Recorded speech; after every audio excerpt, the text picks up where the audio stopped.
नमस्ते दोस्तों। आज हम बात करेंगे पिता का अधूरा वचन सत्य कहानी। आगरा शहर अपनी मोहब्बत की अमर निशानी ताजमहल के लिए दुनिया भर में जाना जाता है। इसी शहर की एक पुरानी तंग गली में जहां आज भी घरों के सजे एक दूसरे से बातें करते से लगते हैं, ललित कुमार जी का छोटा सा 2 मंजिल मकान था। साल 1998 की वो अक्टूबर की शाम थी, जब हवा में हल्की गुलाबी ठंडक घुलने लगी थी। ललित जी, एक सरकारी स्कूल के हिंदी अध्यापक, अपने घर के बरामदे में आराम कुर्सी पर बैठे अखबार में आंखें गड़ाए हुए थे, पर उनका मन बेटी की शादी की तैयारियों में उलझा था। उनकी दुनिया उनके 3 बच्चों के इर्द गिर्द ही घूमती थी। सबसे बड़ी 24 साल की मनीषा, जिसकी आंखों में सपने और चेहरे पर एक सादगी भरी चमक थी। उसके बाद 14 साल का नितिन, जो अपनी किताबों की दुनिया में खोया रहता था, और सबसे छोटा 12 साल का नटखट अजय, जिसकी शरारतें से घर में रौनक रहती थी।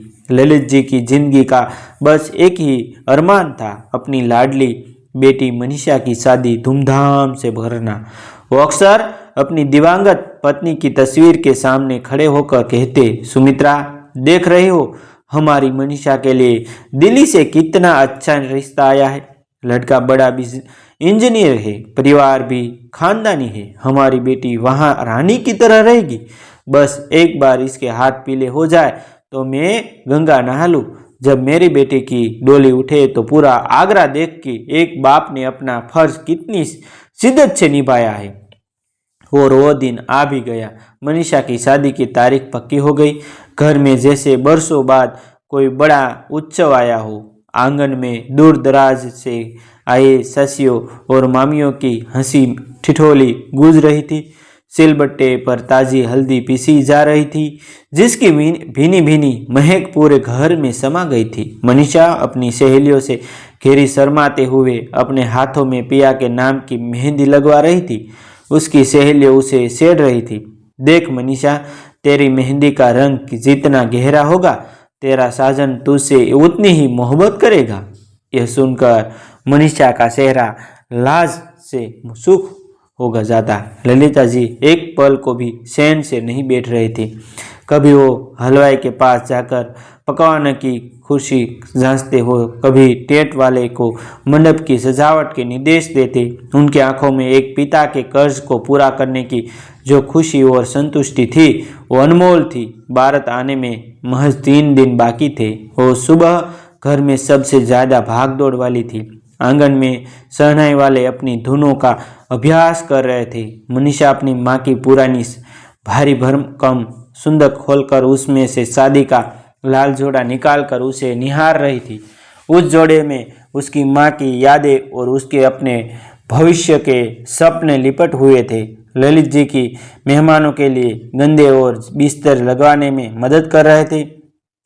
तभी अचानक उनके सीने में एक तेज दर्द उठा। उन्होंने अपने सीने को जोर से पकड़ा। उनके माथे पर पसीने की बूंदें मोतियों की तरह उभर आई और उनके सांसें किसी तूफान में फंसी नाव की तरह हिसकोले खाने लगी। अरे कोई कोई पानी उनके होठों से बस इतना ही निकल पाया, इससे पहले कि कोई कुछ समझ पाता, और खड़खड़ाकर जमीन पर गिर पड़े। जिस घर में कुछ पल पहले मंगल गीतों की गूंजी थी, वहां अचानक चीख पुकार का एक भयानक शोर उठा। नितिन और अजय, जो बाहर खेल रहे थे, दौड़कर आए और अपने पिता के बेजान पड़ते शरीर से लिपटकर बिलखने लगे। मनीषा, जिसके हाथों की मेहंदी अभी ढंग से सूखी भी नहीं थी, बदहास सी दौड़ी आई। पिता को उस हाल में देखकर जैसे उसकी दुनिया की थम गई।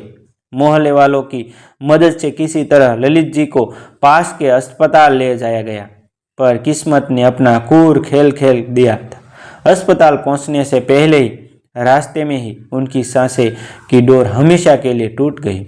अस्पताल की उस ठंडी सफ़ेद चादर पर लेटा हुआ पिता का शांत चेहरा मनीषा के लिए वो मंज कयामत से कम नहीं था। शाम को जब घर में मातम पसारा था, तभी कोने में रखे टेलीफोन धन धना उठा। मनीषा की ताई जी को स्वभाव से थोड़ी दुनियादार थी। उन्होंने फ़ोन उठाया। दूसरी तरफ से लड़के के पिता की आवाज़ थी। मनीषा दूर खड़ी देख रही थी कि कैसे फ़ोन सुनते सुनते उसकी ताई जी का चेहरा बदल गया। उनकी आवाज़ धीमी हो गई।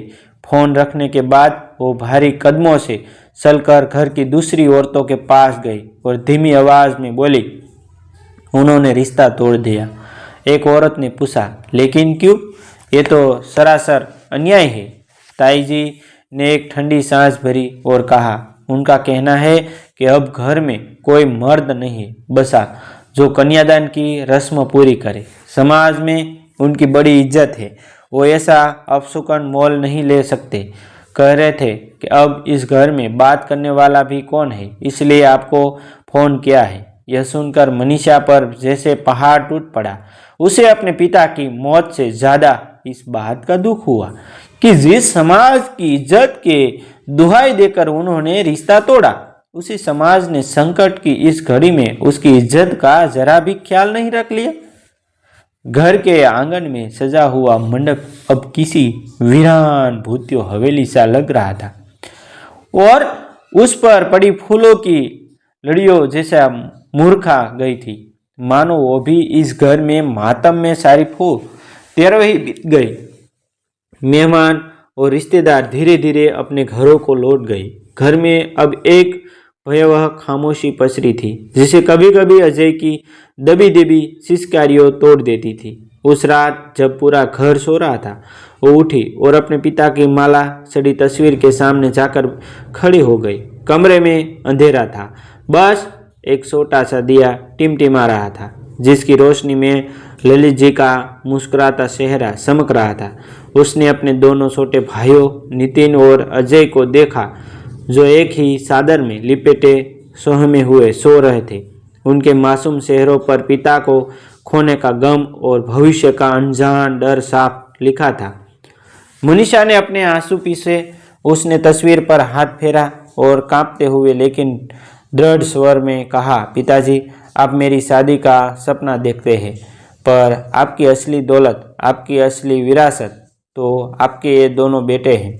आज मैं आपकी ये बेटी आपके इस मुस्कुराते चेहरे को साक्षी मानकर आपको वचन देती है कि जब तक नितिन एक बड़ा अफसर और अजय एक नामी डॉक्टर नहीं बन जाता, जब तक ये दोनों अपने पैरों पर खड़े होकर इस घर की जिम्मेदारी उठाने के काबिल नहीं हो जाते, तब तक आपकी यह बेटी इस घर की दहलीज छोड़कर कहीं नहीं जाएगी। मैं आपका हर अधूरा फर्ज पूरा करूंगी पिताजी, यह मेरा वचन है। उस रात एक 24 साल की लड़की ने अपनी सुनहरी और सुड़ियों के सपनों को एक संदूक में हमेशा के लिए बंद कर दिया और अपने कंधों पर एक पिता की जिम्मेदारियों का भार बोझ उठा लिया। अगले दिन उसे मनीषा की जिंदगी का एक नया और बेहद कठिन अध्याय शुरू हुआ। पिता की पेंशन घर के राशन और बिल में ही खत्म हो जाती थी। भाइयों की पढ़ाई का खर्च पहाड़ जैसा था। मनीषा ने बिना एक पल सोचे अपनी शादी के लिए बनवाए गए सारे गहने एक एक करके बेच दिए। जिस सुनार की दुकान पर वो अपने पिता के साथ हंसते हंसते कंगन और हार पसंद करने गई थी न, उसी दुकान पर वो आज आंसू पीकर उन्हें बेच कर रही थी। उन पैसों से उसने घर के बाहर वाले छोटे से कमरे में एक छोटा सा बुटीक खोला। नाम रखा मनीषा बुटीक। सिलाई और कढ़ाई का हुनर उसे अपनी माँ से विरासत में मिला था। उसने अपनी पुरानी सिलाई मशीन को ठीक करवाया और कुछ कपड़े खरीद कर काम शुरू कर दिया। शुरुआत बहुत मुश्किल थी। आगरा के बड़े बड़े शोरूम में के सामने उसके छोटे से बुटीक को कौन पूछता, पर मनीषा ने हार नहीं मानी। वो दिन रात मेहनत करती। उसके डिज़ाइन में एक ताजगी और काम में सफाई थी। धीरे धीरे मोहल्ले की औरतें उसके पास आने लगी। उसकी मेहनत रंग लाई और उसके काम की चर्चा होने लगी। पर यह सफ़र आसान नहीं था। सबसे मुश्किल तब होता जब कोई लड़की अपनी शादी का लहंगा बनवाने आती। मनीषा मुस्कुराकर उसका नाम लेती, उसे उसकी पसंद के रंग और डिज़ाइन के बारे में पूछती और फिर रात भर जागकर उसके सपनों के जोड़े पर जरी और सितारों का काम करती।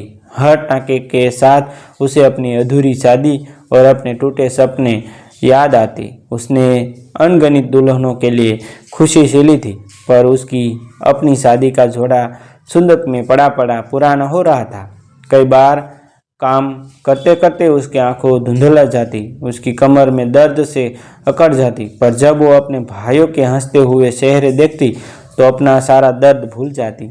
उसने नितिन की इंजीनियरिंग की भारी भरकम फीस भरी और अजय की मेडिकल की महंगी किताबों का इंतजाम किया।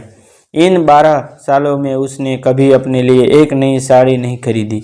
उसकी दुनिया सिमट कर रंग बेरंगी धागों, कपड़ों के थानों और अपनी सिलाई मशीन तक रह गई। समय का पहिया घूमता रहा। 12 साल गुजर गए। मनीषा बुटीक अब शहर का एक जाना माना नाम बन चुका था। नितिन एक मल्टीनेशनल कंपनी में बड़ा इंजीनियर था और अजय शहर के एक नामी अस्पताल में डॉक्टर। घर में हालत पूरी तरह बदल चुके थे, पर मनीषा अब भी वैसी ही थी। वो अब 37 साल की एक प्रौढ़ महिला थी, जिसके बालों में चांदी की लटें साफ दिखने लगी थी। एक शाम नितिन की पत्नी प्रिया ने नितिन से कहा, नितिन, आपने कभी सोचा है कि दीदी ने हमारे लिए क्या कुछ नहीं किया? आज हम जो कुछ भी है उनके वजह से है, पर उन्होंने अपनी ज़िंदगी में क्या पाया? सिर्फ अकेलापन। क्या हमारा फर्ज नहीं बनता कि हम उनके उस अधूरे सपने को पूरा करें? प्रिया की बातें ने नितिन और अजय को झकझोरा कर रखा दिया। उस रात दोनों भाई अपनी दीदी के कमरे में गए। वो बुटीक का हिसाब किताब देख रही थी। नितिन ने आगे बढ़कर उसका हाथ पकड़ लिया। बस दीदी, बस, अब और नहीं। मनीषा ने हैरानी से देखा। क्या हुआ नितिन, तुम लोग ठीक तो हो? अजय, जो अब तक खामोश खड़ा था, उसके आंखों में आंसू भर आए। उसने जमीन पर बैठकर मनीषा का हाथ अपने हाथों में ले लिया। दीदी, आपने हमें पढ़ाने लिखाने के लिए अपनी पूरी जिंदगी दांव पर लगा दी। पापा का फर्ज आपने निभाया। अब हमारा फर्ज है कि हम पापा का सपना पूरा करें। दीदी, हम आपकी शादी करवाना चाहते हैं। यह सुनते ही मनीषा का चेहरा सफ़ेद पड़ गया। पागल हो गए हो तुम लोग? अब इस उम्र में मैं 37 साल की हो गई हूँ और मैं तुम सबकी खुशियों में ही खुश हूँ। पर उस दिन पहली बार भाइयों ने अपनी बहन के सामने जिद की। नितिन ने दृढ़ता से कहा, नहीं दीदी, दुनिया क्या कहेगी, इसकी परवाह हमें नहीं है। पापा का वचन अधूरा नहीं हो रहेगा। इस बार आपकी डोली उठेगी और आपके भाई भारतीयों की तरह नाचेगी भी और आपका कन्यादान भी करेंगे। अगले 2 महीनों में नितिन और अजय ने अपनी बहन के लिए एक योग्य वर ढूंढा। निकला वो एक 40 वर्षीय प्रोफेसर थे जो विदुर थे। वो एक समझदार और नेक इंसान थे। जिन्होंने मनीषा के अतीत और उसके त्याग को जाना तो उनके मन में मनीषा के लिए सम्मान भी बढ़ गया। और फिर वो दिन आया। 12 साल बाद उसी घर में के आंगन में फिर से मंडप सजा, वही फूलों की खुशबू, वही ढोलक और शहनाई की धुनें। पर इस बार माहौल में एक अलग ही पवित्रता और सम्मान का भाव था। जब 36 साल की मनीषा दुल्हन के लाल जोड़े में तैयार हुई तो उसे आईने में अपना अक्सर देखकर यकीन ही नहीं हुआ। आज उसकी आंखों में सपनों की वही पुरानी चमक लौट आई थी। विदाई का क्षण आया। जब मनीषा डोली में बैठने लगी तो उसने किसी को रुकने का इशारा किया। वो वापस घर के अंदर गई और अपने पिता की तस्वीर उठाकर ले आई। उसने तस्वीर को अपने सीने से लगा लिया और उसकी बारसों से रुकी हुई सिसकाइयाँ एक बांध की तरह टूट पड़ी। वो फुट रोने पड़ी हुई बोली, पिताजी देखिए, आपका अधूरा वचन आज पूरा हो गया। आपके बेटे अब इतने काबिल है कि वो आपका सिर समाज में गर्व से ऊंचा कर सकते हैं। और देखिए, आपकी बेटी आज फिर से मुस्कान रही है। मैं अपना वचन पूरा करके जा रही हूँ पिताजी। उसकी आंखों से झरझर आंसू बह रहे थे, पर उस बार वो दुख या मजदूरी के नहीं थे, बल्कि 12 साल की कठोर तपस्या के सफल होने के संतोष के आंसू थे।